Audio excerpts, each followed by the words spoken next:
Washington, the world's longest-running television program. This is Meet the Press with David Gregory. But first, Political Roundtable is here to discuss a pretty big week in healthcare politics. Our friend Mike Murphy, a Republican strategist, current and longtime advisor to Jeb Bush, Donna Edwards, Democratic Congresswoman from Maryland, Paul Gigot, editorial page editor of the Wall Street Journal, and I'm pleased to welcome Kara Swisher, co-executive editor of Recode, a tech news and analysis website. NBC Universal is an investor in that site. She's been on the forefront of coverage of major news and developments in the digital world at a variety of organizations, including the Washington Post and the Wall Street Journal. That's a lot of information about Kara Swisher. I think that's enough. I'm going to leave now. You're our wild card, too. You know, you're the person who can shake things up on the roundtable. David Brooks isn't here, I noticed. I know, right. So we're relying on you. Let's get to, we're going to hear from Kathleen Sebelius in just a minute, her first interview since resigning her post. Mike Murphy, I turn to you, but first, from Vox, Ezra Klein writing this week about the resignation. Obamacare has won. And that's why Secretary of Health and Human Services Kathleen Sebelius can resign. The evidence has piled up in recent weeks that the strategy worked. Obamacare's first year, despite a truly horrific start, was a success. More than 7 million people look to have signed up for health insurance through the exchanges. Millions more have signed up through Medicaid. Millions beyond that have signed up for insurance through their employers. So the argument being, hey, good time to step down. Well, it was a time-honored thing in the midst of the disaster. Declare victory and try to move on. We will see. It's going to be litigated in the midterm elections. The country's going to, I think, cast a judgment on it on Election Day. We'll see if we still have a Democratic Senate. The fact is, it's not really, at this point, a Republican-Democrat thing anymore. It is an idea versus actuarial science. And we'll see what it really costs and how it really works out moving forward. I think Ms. Burwell's highly competent. I think she's going to get confirmed. And I think she now has the toughest job in the federal government. The problem, Congresswoman, is that there's a lot we still don't know. That's a reality. You can't anticipate all the consequences of Obamacare, even though you have some evidence that people are signing up. People who didn't have insurance now have insurance. Those are positive signs. You don't know the rest. Well, we have other evidence, too. We have 170-some million people who aren't being denied because they have pre-existing conditions. We have 3 million young people who are now in their parents' health care plan. I mean, there are a lot of benefits. We're closing the donut hole that the Republicans actually want to reopen in their budget. And the American people are saying overwhelmingly now, don't repeal, let's fix it if there are problems, but we want this system to work. So the Wall Street Journal had its voice heard this week, Paul Gigot, and the editorial on Friday was this in part: it would be nice to think that Sebelius' resignation leaked late Thursday is a case of accountability in government, but that isn't the way this government now works, if it ever did. The departure of the Secretary of Health and Human Services, who presided over Obamacare's rollout debacle, is best understood as one of the more attempt to dodge political responsibility. Why? Why do you say that? Because it's a debt-clearing exercise. She's a lightning rod, would have been a lightning rod going to the elections. Get her out of there. And you waited until you had at least the plausible sign-ups numbers to be able to quote. But now, let's move her out. She wasn't going to help in the election. They hope to be able to get this confirmation of her successor done early. Before the election, I think the danger for the Democrats is the Republicans are going to use this as an opportunity to reopen the debate and try to find some of those facts that we don't know yet about how many people have paid their premiums, how many people lost insurance. What about the next wave and the premium increases that are coming? Kara, a lot of people, friends and foes alike, wanted her gone for a while. Yeah. It was a debacle. It was a success in spite of its debacle. I don't know how else to put it. But, I mean, when you have, people use, for example, the way it was rolled out from a digital perspective was just a complete disaster. I mean, Tinder is doing 12 million matches a day, and they can't get this thing working. And I think had it gone smoothly from a digital perspective, it might have been a slightly different story, but everyone was able to focus on the disaster of it. And it was a disaster because everybody uses these digital services all day long, and they work perfectly. And to that point, what's so important about making this work through younger people signing up. That's how they're going to do it. That's how they're going to do it. And if it doesn't work, they're not going to say, oh, I'll try back later. Right, not just here, but everything is going to be through these phones. All your health services are going to be through your phones.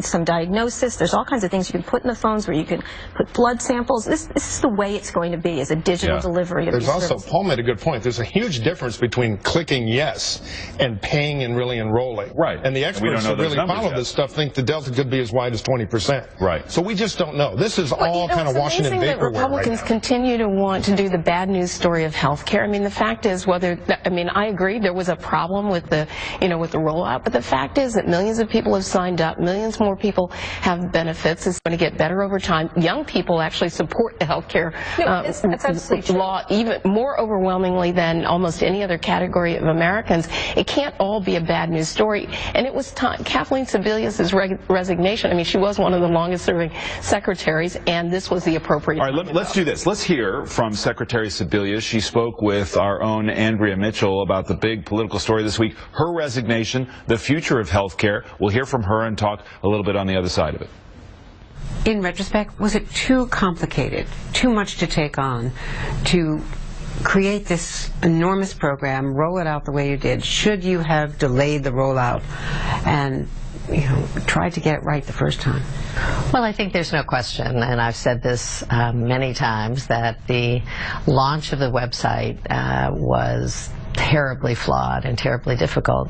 The good news was that we said it would be fixed in 8 weeks. It was fixed in 8 weeks, and we announced last week that 7.5 million people, most of them coming through the site, had enrolled. We're running the sites of 34 states through one situation. The hub, which all states connect to, has worked flawlessly from the beginning. Could we have used more time end-to-end testing? You bet, and I've said that from the start, but the site actually worked, and the great thing is there's a market behind the site that works even better. People have competitive choices and real information for the first time ever in this insurance market.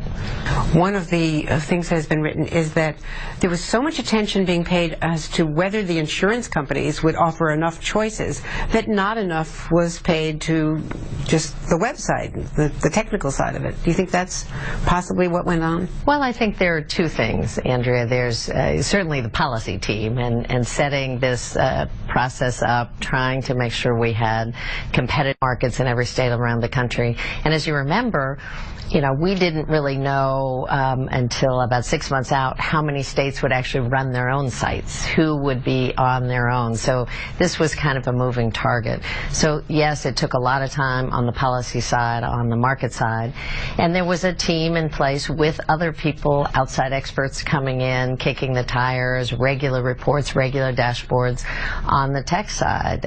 But clearly the estimate that it was ready to go October 1st was just flat out wrong. Did the White House oversell it? I don't think they did. I think what we said from the outset was, this was fixing a very broken market where individuals really were on their own. If you were healthy and wealthy, you could get coverage. If you weren't, you were pretty much on your own if you didn't work for the right company.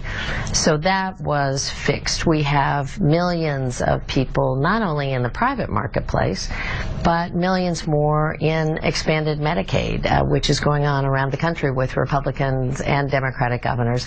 And then there are a lot of underlying pieces, which really, to me, are very exciting, which go to beginning to fix the underlying health system that affects us all, whether or not you have insurance coverage with your employer or whether you're one of these newly insured folks. Along the way, what was your low point? Well, I would say that the 8 weeks where the site was not functioning well for the vast majority of people was a pretty dismal time. And I was frankly hoping and watching and measuring the benchmarks, but having failed once at the front of October, the 1st of December became a critical juncture of either it was going to meet the expectations the second time around. I knew we didn't have a third time around, so it was that was a pretty scary date, and watching a lot of people come in and be able to be enrolled in December was very gratifying. The White House has been publicly very supportive, but then there's all the sort of backsniping. This is Washington after all. People are asking, were you pushed or did you jump? Well, actually, I made a decision at the election that I couldn't leave, along with a lot of my colleagues who left at the end of the first term. That did not seem to be even a topic to consider, since there was still one more chapter in this Affordable Care Act that needed to roll out, and that had been one of my responsibilities as the Secretary of Health and Human Services. So staying on made good sense to me.